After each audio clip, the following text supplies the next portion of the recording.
Bom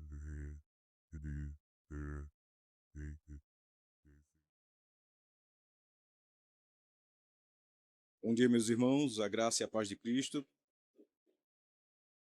Convido a igreja a abrir comigo a carta que Paulo escreveu à igreja de Roma, capítulo 7.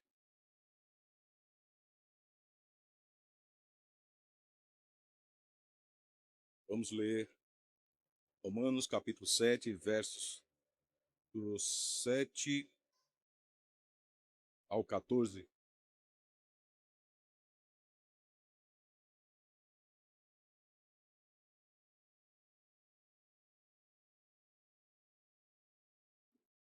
Gostaria que nessa manhã nós meditássemos nessa reflexão sobre a lei do Senhor e a utilidade para a igreja hoje.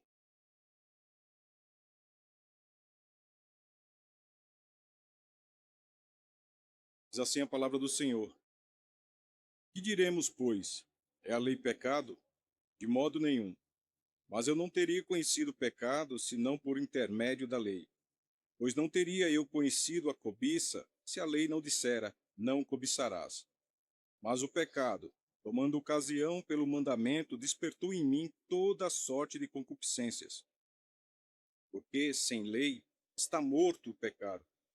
Outrora, sem a lei eu vivia, mas sobrevindo o preceito, reviveu o pecado e eu morri. E o mandamento que me fora para a vida, verifiquei que este mesmo se tornou para a morte. Porque o pecado, prevalecendo-se do mandamento, pelo mesmo mandamento me enganou e me matou. Por consequente, a lei é santa e o mandamento santo e justo e bom. Acaso o bom se tornou em morte? De modo nenhum. Pelo contrário, pecado, para revelar-se como pecado, por meio de uma coisa boa, causou-me a morte, a fim de que, pelo mandamento, se mostrasse sobremaneira maligno. Porque bem sabemos que a lei é espiritual, e eu, todavia, sou carnal, vendido à escravidão do pecado. Até aqui, meus irmãos, por sua fronte, vamos orar ao Senhor neste momento. Pai Santo e querido, aqui está o teu povo, ó Deus. Que o Senhor fale conosco através de tua santa lei. Possamos, ó Deus, e que o Senhor nos ajude a desvendar nossos olhos para que possamos contemplar as maravilhas de tua lei, Pai. Fala com teu povo, Senhor, nesta manhã.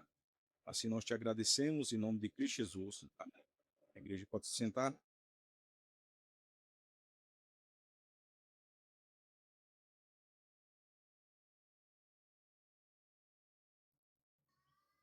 Meus irmãos, sabemos que quando se diz a lei, nós lembramos logo do Decálogo ou os 10 Mandamentos. Mas nas Escrituras, nós vemos Paulo falar de várias vezes da lei, e a lei tem várias conotações também. No Antigo Testamento, a lei tanto era um código civil, né, e nós temos a lei em Levíticos, a lei civil, como também ela era religiosa ou cerimonial. Essa Cristo aboliu na cruz, como diz Paulo em Colossenses. Mas também temos a lei moral de Deus, e essa é eterna, e ela é perpetuamente proclamada ao povo de Deus. E quando falo lei e decálogo, nós lemos praticamente todo domingo, lá em Êxodo capítulo 20, os versos de 1 a 17, onde vem dizendo que não devemos ter outros deuses diante de nós, não devemos ter imagem nem se prostrar a ela, não tomar o nome do Senhor em vão, guardar o dia de sábado para o santificar, honrar pai e mãe, e aí vem: não matarás, não adulterarás, não furtarás, não dirás falso testemunho e não cobiçarás. Essa é o resumo de toda a lei moral de Deus.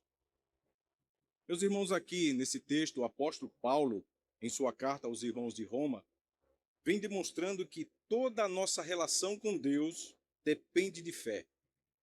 Ele cita Abacuque, no capítulo 7, versículo 4, quando diz: o justo viverá por fé. Depois ele relata que Deus está irado com a humanidade, por trocar a sua verdade pelas mentiras inventadas pelos homens, e que desemboca também na idolatria e termina na depravação de toda a raça humana. Meus irmãos, após Paulo afirmar que não há privilégio entre judeus e gentios, e ele diz: todos carecem da glória de Deus, lá no capítulo 3, versos 23, e ele diz que por este motivo o homem não pode se salvar por suas obras, né? No caso, obras da lei, precisando que o próprio Deus interfira através da graça, Romanos 4, dando-lhes fé para que creiam na obra da propiciação em Cristo Jesus, e para não serem condenados, como ele afirma lá em Romanos, no capítulo 5. Então, após demonstrar que o homem caído não tem como se salvar por suas obras, Paulo passa então a relatar como o pecado do primeiro homem, Adão, atingiu toda a humanidade, nos tornando escravos do pecado, determinados a pecar até o último dia de nossas vidas. Mas em Cristo nós temos a salvação e a liberdade da escravidão do pecado, pois o castigo por transgredir a lei de Deus foi totalmente executado na morte de Cristo. Quando morremos por Cristo ou com Cristo, ele diz: considerai-vos mortos para o pecado, aqui no capítulo 6, versículo 11. O apóstolo ele ilustra, através de uma comparação, o casamento, demonstrando que a lei, o marido, que é perfeccionista e exigente, e nós, a esposa, que somos relaxada e que será punida se não cumprir toda a exigência da lei.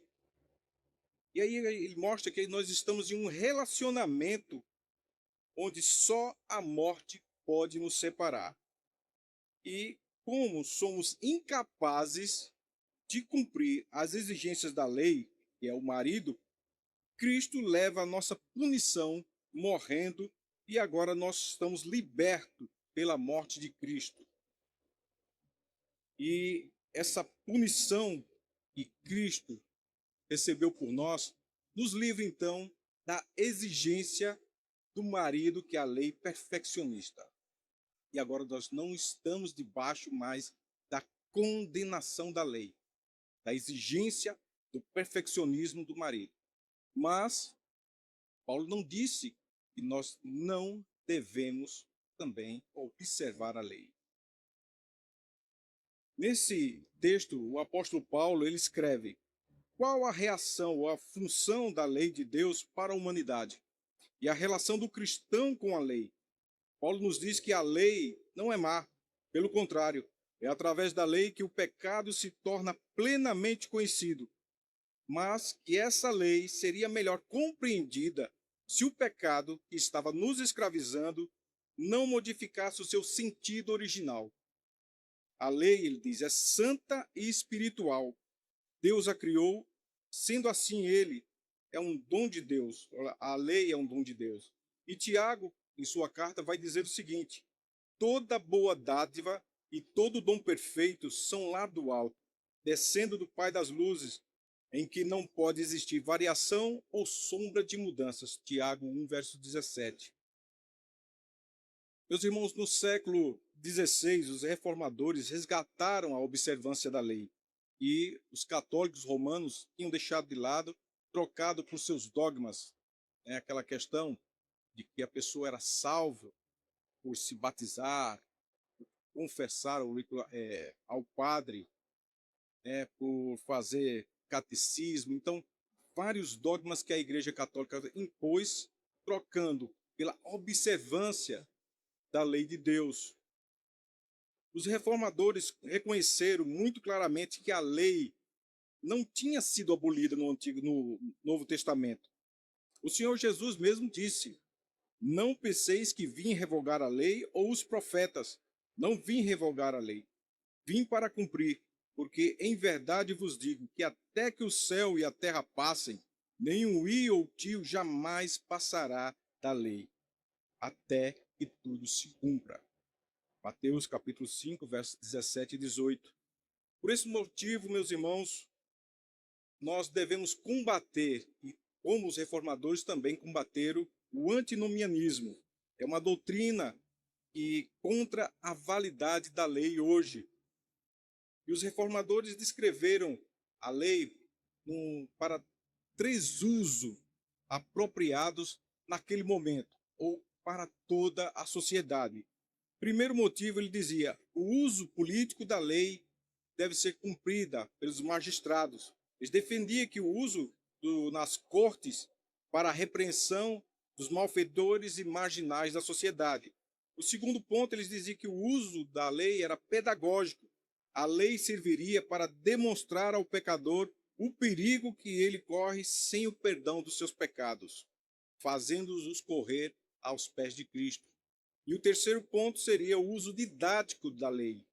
Descrevia o modo como os crentes deveriam viver após ter sido resgatado por Cristo, assim demonstrando-lhe o seu amor. Calvino mesmo escreveu, meus irmãos: a lei é o melhor instrumento para capacitar os crentes a aprender diariamente qual é a vontade de Deus a ser seguida.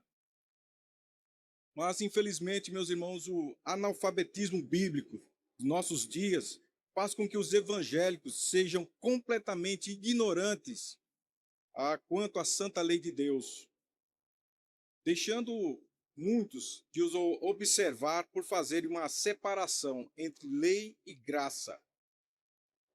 Por outro lado, temos também os legalistas, que usam também de forma errada a lei para impor aos outros um modo de salvação que eles mesmos não conseguem cumprir. Então, veremos nesse texto a função bíblica da lei para o mundo e como Deus derrama graça à igreja que ama e tem a lei em alta conta em sua vida, meus irmãos. Bom, dos versos 7 a 9, vamos ver que Paulo fala da lei e como ela revela a malignidade do pecado na vida do ser humano. A resposta que Paulo está dando no verso 7 vem de uma construção teológica desde o capítulo 6. Este é um ponto importante, meus irmãos, na argumentação do apóstolo sobre a lei e o pecado. A pergunta retórica leva o leitor a pensar acerca da lei, um elemento que era fundamental na religião judaica. Poderia ser vista como algo negativo essa lei? A resposta de Paulo é enfática: de modo nenhum. Foi exatamente a lei que convenceu a Paulo de seu próprio pecado. Ele disse: mas eu não teria conhecido o pecado senão por intermédio da lei. Paulo, meus irmãos, era um fariseu e zeloso pela lei. Abra comigo na carta que ele mesmo escreveu aos Filipenses, no capítulo 3, versos de 4 a 6. Filipenses 3, versos de 4 a 6.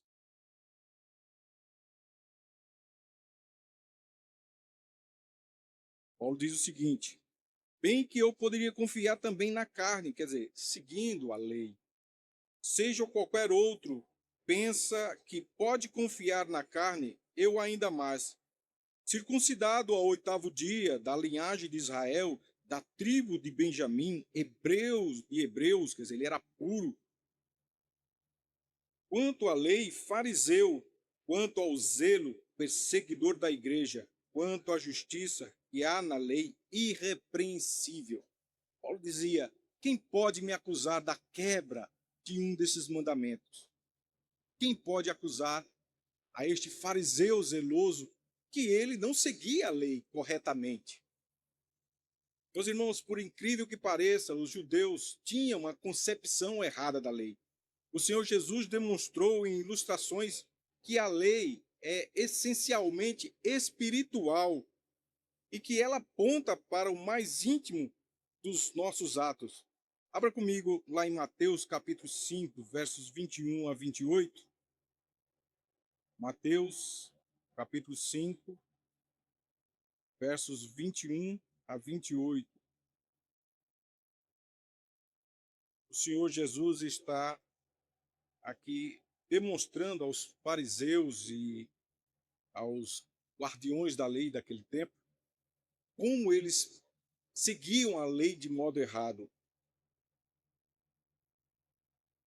Mateus 5, 21 a 28, o Senhor diz: Ouviste que foi dito aos antigos, não matarás, e quem matar estará sujeito a julgamento. Eu, porém, vos digo que todo aquele que sem motivo se irá contra seu irmão estará sujeito a julgamento. E quem proferir um insulto a seu irmão estará sujeito a julgamento do tribunal. E quem lhe chamar tolo estará sujeito ao inferno de fogo.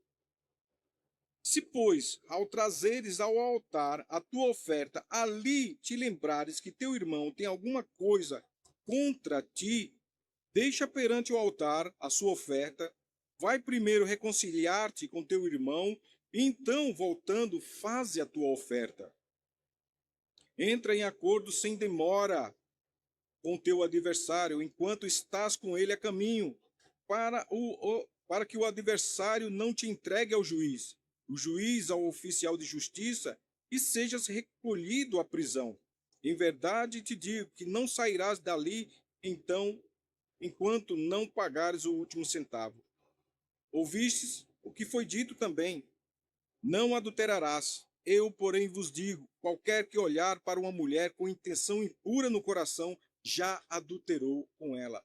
Veja, meus irmãos, que os os judeus naquele tempo, eles diziam que se não houvesse a ação criminosa, ou não houvesse o ato em si consumado, então não estariam quebrando a lei.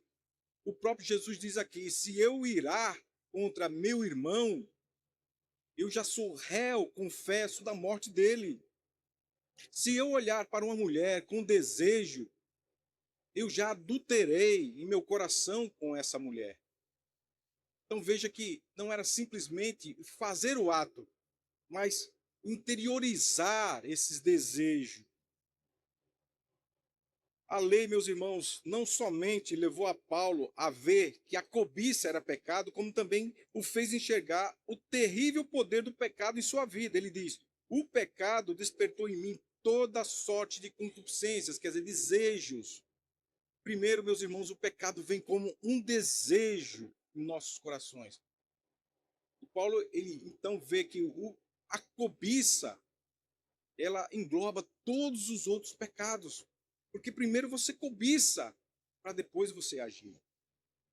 O desejo por uma mulher, ou o adultério de um homem com uma mulher, ele não vem simplesmente de um encontro casual e ali se consuma o ato, mas o homem ou a pessoa que pratica esse ato vem desejando aquilo, vem deixando dar brechas ao pecado, e aí o pecado se consuma. Tiago bem ilustrou isso que eu estou dizendo lá no capítulo 1, versos 14 e 15. Eu convido os irmãos a abrirem comigo, então, Tiago, carta de Tiago, no capítulo 1, versos 14 e 15.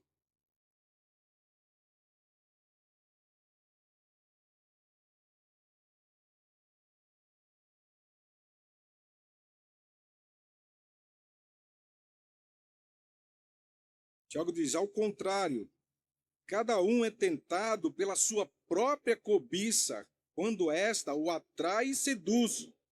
Então, a cobiça, depois de haver concebido, dá à luz o pecado. E o pecado, uma vez consumado, gera o que, meus irmãos? A morte. Então vemos aqui onde aqueles fariseus e onde Paulo errava em dizer que ele era irrepreensível na lei. Porque achava que a lei era simplesmente atos, obras humanas. Mas ele entendeu que essa lei é mais do que obras, ela é espiritual. E ele diz: porque sem lei está morto o pecado. Meus irmãos, a lógica de Paulo aqui é: onde não há proibição, não há transgressão. Sem o real conhecimento do pecado, o homem vivia sem peso na consciência. Então vem o contraponto. Ele diz: outrora sem a lei eu vivia, mas sobrevindo o preceito, quer dizer, não cobiçarás, reviveu o pecado e eu morri. Paulo relata que sua experiência antes de seu encontro com Cristo, quando era um legalista cego, sem o devido entendimento da severidade da lei, ele vivia. E após sua regeneração, quando foi confrontado com a condenação da lei, ele diz: morri. Todos quantos, pois, são das obras da lei, diz Paulo lá em Gálatas capítulo 3, todos quantos são, pois, das obras da lei, estão debaixo de maldição, porque está escrito: maldito todo aquele que não permanecer em todas as coisas escritas no livro da lei, para praticá-las. Gálatas 3, versos 10.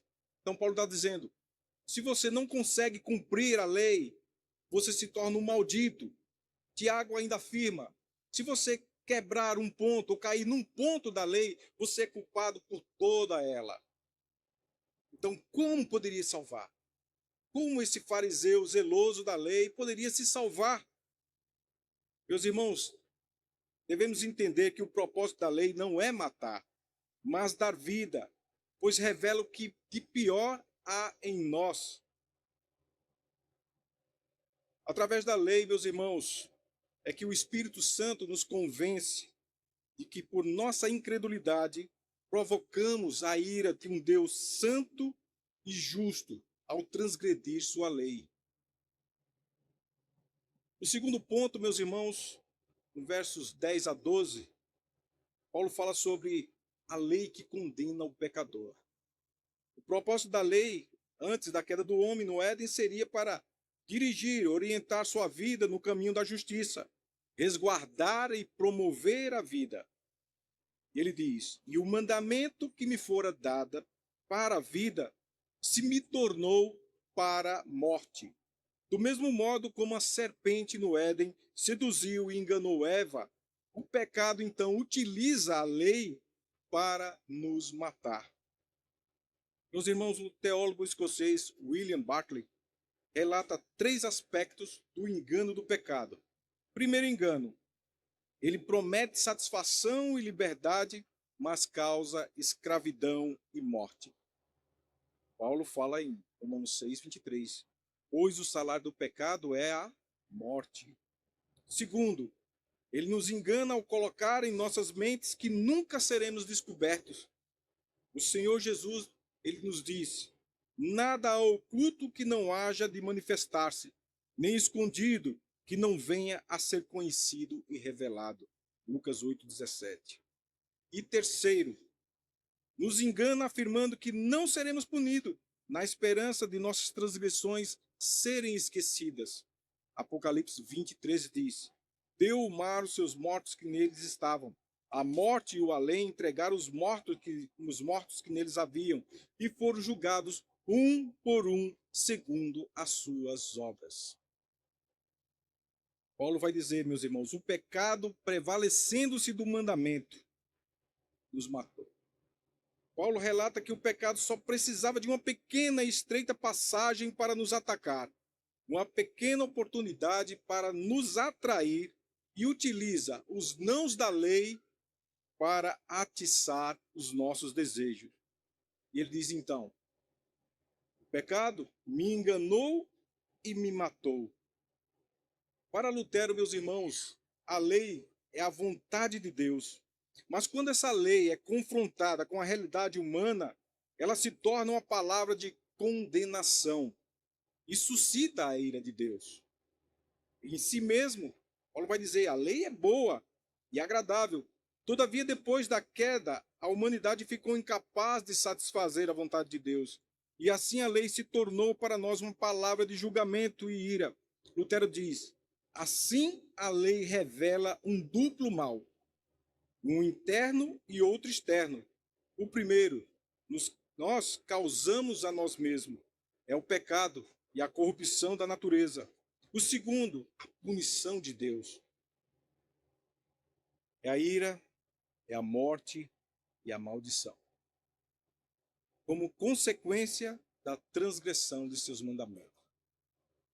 Meus irmãos, também para o reformador João Calvino, a lei e o evangelho são meios decorrentes da graça de Deus. Ele diz, Quando vivemos na lei, o que Deus requer de nós, ficamos face a face com nossas próprias deficiências. Isso não nos capacita a fazer a vontade de Deus, mas nos força a deixar de confiar em nós mesmos e abusar e buscar o socorro e a graça de Deus. A lei é um espelho que mostra aos homens a sua verdadeira aparência aos olhos de Deus, para que despidos e vazios eles possam correr para a sua misericórdia, repousar inteiramente nela, ocultar-se nela, apegar-se somente a ela, para obter a justiça e os méritos disponíveis em Cristo para todos os que anelam e buscam esta misericórdia com verdadeira fé. Nos preceitos da lei, Deus é galardoador somente da perfeita justiça, e disso todos nós carecemos. Por outro lado, ele é o juiz severo de todos os pecados, mas em Cristo a sua face brilha plena de graça e suavidade, mesmo para com os pecadores miseráveis e indignos como nós. A lei, meus irmãos, como Paulo diz, ela é santa. O mandamento é santo, justo e bom. E Paulo se refere às impressões que refletem o caráter do seu autor, que é Deus. Na qualidade de santa, a lei reflete a transcendência e a pureza de Deus, exigindo que todos nós, em santidade, quer dizer, em consagração e pureza, assim como escreveu o apóstolo Pedro. Ele diz: como filhos da obediência, não vos amoldeis a paixões que tinhas anteriormente, na vossa ignorância. Pelo contrário, segundo é santo aquele que vos chamou, tornai-vos santos também vós mesmos, em todo o vosso procedimento. 1 Pedro, capítulo 1, versos de 1 a 14. Meus irmãos, na qualidade de justo, o mandamento reflete a retidão e a justiça imparcial, na compaixão e sabedoria de Deus. Na qualidade de bom, a lei promove o mais elevado estado de bem-estar para o homem, demonstrando a graça e a bondade de Deus.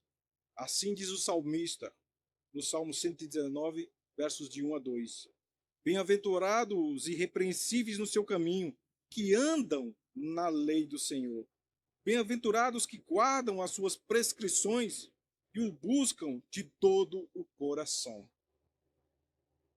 A lei, ela é boa. A lei é agradável. Como o Senhor Jesus disse, aqueles que me amam guardam os meus mandamentos. A lei que outrora foi dada para a morte, hoje nos dá vida. Como foi dito pelos reformadores, a lei é um espelho que nos mostra quem somos nós e também mostra o caráter de Deus. Terceiro ponto, meus irmãos, é que a lei, ela é espiritual. Dos versos 13 a 14, novamente o apóstolo provoca os seus leitores a refletirem sobre a função da lei. Ele diz: acaso o bom se tornou em morte? Após ter escrito sobre como o pecado perversamente utiliza a lei para seduzir o homem, ele reafirma, negando que essa aparente contradição, ele diz: de modo nenhum. O seu objetivo era demonstrar o quão demoníaco e perverso é a transgressão dos mandamentos de Deus. Ele diz: o pecado, por meio de uma coisa boa, que é a lei, causou-me a morte. A imoralidade e a perversidade do pecado, ela é maligna.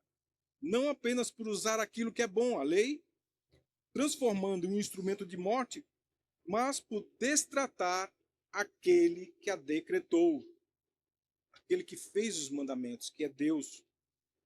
Paulo ainda diz, a fim de que pelo mandamento se mostrasse o pecado, né? Se mostrasse sobremaneiramente maligno. O pecado, meus irmãos, é uma ofensa moral e espiritual que afasta o pecador de Deus, causa sofrimento, corrompe sua vida e a dos outros ao redor. E no plano divino é visto como uma violação da santidade e da lei de Deus. Como um potencial de elevar a uma desgraça eterna as nossas vidas. E ele diz: se não houver arrependimento para nos levar a crer no sacrifício de Cristo, estamos nós perdidos, meus irmãos. Paulo, ao dizer que a lei é espiritual e eu todavia sou carnal, ressalta a pureza da lei e seus propósitos divinos. Ele diz que isso é uma contradição com a luta interior que vivemos.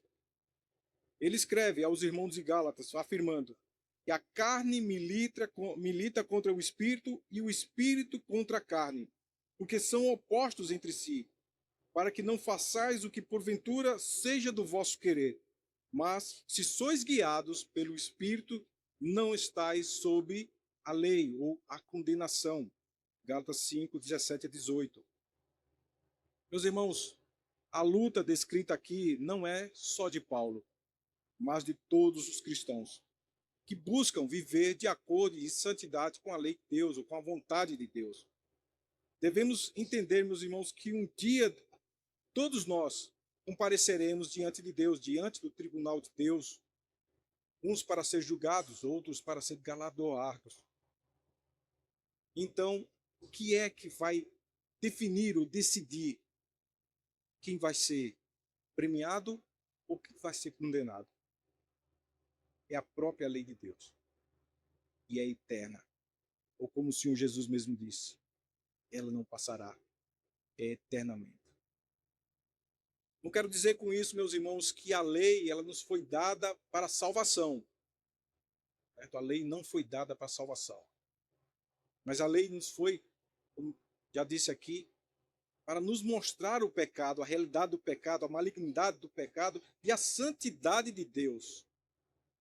Apocalipse 21, versos 7 e 8, vai dizer o seguinte: a lei, como Paulo diz que é espiritual, ela vai prevalecer sobre toda essa terra, sobre toda a religião, sobre todas as obras. Em Apocalipse, o Senhor Jesus diz a João: o vencedor herdará estas coisas, e eu lhe serei Deus, e ele me será filho. Quanto, porém, aos covardes, aos incrédulos, aos abomináveis, aos assassinos, aos impuros, aos feiticeiros, aos idólatras e a todos os mentirosos, a parte que lhe cabe será no lago que arde com fogo e enxofre, a saber, a segunda morte. Para concluirmos, meus irmãos, grandes pregadores reformados no tempo do puritanismo sempre se engajaram no que eles chamavam de obra da lei em suas pregações, sempre iniciando com esse tema em seus sermões. Eles sabiam que o homem não entenderia a salvação se não entendesse a natureza do pecado, e por meio dela levavam os homens e as mulheres a um entendimento do que o pecado realmente significava para Deus. Pois se não fosse a lei, não teríamos nenhum conhecimento do pecado. A lei, meus irmãos, é o remédio que nos mostra quem somos nós. E se você não entender a malignidade, o quão grave é o pecado, é como uma pessoa que está numa doença que vai corrompendo e essa doença é mortal. Se você não entender a gravidade da sua doença, você nunca tomará o remédio para a cura. E esse remédio não é a lei, mas é Cristo. Porque a lei nos leva a Cristo, como disse Lutero. A lei, ela está como espelho e diz para você, você não pode cumprir. Então, no desespero daquela pessoa em procurar um remédio para a cura, ele busca e se aflige, dizendo, a quem buscarei? Ou o que farei para curar dessa doença, desse mal que é o pecado? Me levará à condenação eterna. Então o Espírito Santo diz, você não pode cumprir a lei, mas tem alguém que cumpriu a lei para você. E esse alguém é Cristo Jesus. E agora em Cristo Jesus, diz o reformador, nós voltamos para a lei com outros olhos. A lei que antes causava morte e era terrível, nos exigindo e obrigando, agora não. Vemos a lei de outra forma. como para agradar aquele que me salvou. A lei é santa, é boa e ela é espiritual, meus irmãos. Infelizmente, vivemos hoje um momento onde muitos evangélicos são analfabetos biblicamente. Muitas igrejas não têm alimentado suas ovelhas com um alimento substancial. Algumas não têm nem reuniões de doutrinas. Hoje comemoramos, né, o dia da EBD congregacional, não é isso? Em muitas igrejas, como foi relatado aqui por alguns irmãos, e eu tive também essa oportunidade saindo com Alberaci em alguns anos para a gente divulgar o Reforma Hoje, vimos muitas igrejas fechadas no dia de domingo de manhã, por não ter a EBD. Por quê? O povo não quer a lei do Senhor. O povo não quer ser doutrinado. No mundo imediatista como estamos, meus irmãos, nós queremos algo mais rápido, mais efetivo. E isso às vezes vem numa conotação de o que eu tenho para hoje, o que eu estou precisando para hoje, e não naquilo que eu preciso para a eternidade. E esse é um dos motivos porque vemos hoje crentes tão secularizados que não se vê diferença alguma entre ímpios e igreja. Muitas pessoas antigamente, quando viam uma pessoa mais educada ou de vestes mais comportadas, perguntavam: "Você é crente?" Hoje não. Hoje está tão normal e tão igual que você não sabe se aquela pessoa é crente ou se é do mundo. Se é um crente secularizado ou se é realmente um ímpio. Está tudo igual, tudo normal. Não há temor, porque nunca foram confrontados com a lei do Senhor. A falta de consenso, meus irmãos, entre os evangélicos sobre a contemporaneidade da lei, o dispensacionalismo, eles colocaram, vamos dizer assim, na mente de muitos crentes que Deus tem dois povos, Israel e a igreja. E, portanto, a lei foi dada para Israel e a igreja ele vive no tempo da graça. Mas veja, essa graça não é uma graça libertina ou uma graça licenciosa. A graça que Deus nos dá não é que estamos mais sob a condenação da lei, mas nunca foi dito que nós não devemos observar a lei. Pois se assim fosse, então poderíamos constituir ídolos para nossas vidas, poderíamos ter outros deuses, poderíamos adulterar, poderíamos matar. Mas o Senhor Jesus deixou bem claro: passará céus e terras, mas a lei não passará. E para o reformador João Calvino, meus irmãos, a lei certamente continua em voga hoje. E ele disse naquele tempo, e pegamos para a igreja hoje, que ela não é um conjunto de regras a ser seguido, como faziam os judeus no Antigo Testamento, sem por ela obterem, assim para ela obter perdão, mas sim como um meio de graça dada pelo próprio Deus. Ele disse: mas aqui uma vez mais pode-se perguntar se a lei está tão abolida que nada tem a ver conosco? Respondo que a lei, no tocante a ser norma de vida, é um freio que nos mantém no temor do Senhor, uma espora para corrigir a indolência da nossa carne. Em suma, quer dizer, em resumo, até onde ela é proveitosa para ensinar, corrigir, reprovar, para que os crentes sejam instruídos em toda boa obra, está em vigor como nunca e permanece intacta. Meus irmãos, eu termino aqui com essa citação de Calvino. A lei, ela é intacta. A lei ainda exige para nós uma observância. Aqueles que amam a Cristo Jesus, eles querem se santificar, se purificar. Eles querem morrer para o mundo, como Paulo afirma aqui na carta de Romanos. Assim como Cristo morreu por nós. A lei nos matou? Não. A lei matou a Cristo. Estamos livres da condenação. Mas agora, voltamos à lei por amor a Cristo. Por amor a Cristo, eu tento, nós tentamos observar a lei com fidelidade, porque essa lei foi dada pelo próprio dedo de Deus. Amém, meus irmãos? Que Deus nos abençoe, possamos, esse dia, observar a lei de outra forma, como graça de Deus para nossas vidas. Vamos mais uma vez de oração? Pai santo e querido, nós te agradecemos por essa manhã. Te agradecemos pela tua santa lei, Pai. Que ela entre em nossos corações agora não para nos condenar, mas para mostrar quão bom, quão agradável é o Senhor em nos dar a lei, para vivermos conforme a tua vontade, Pai. Nós te agradecemos por tudo, Senhor. Em nome de Cristo Jesus. Amém.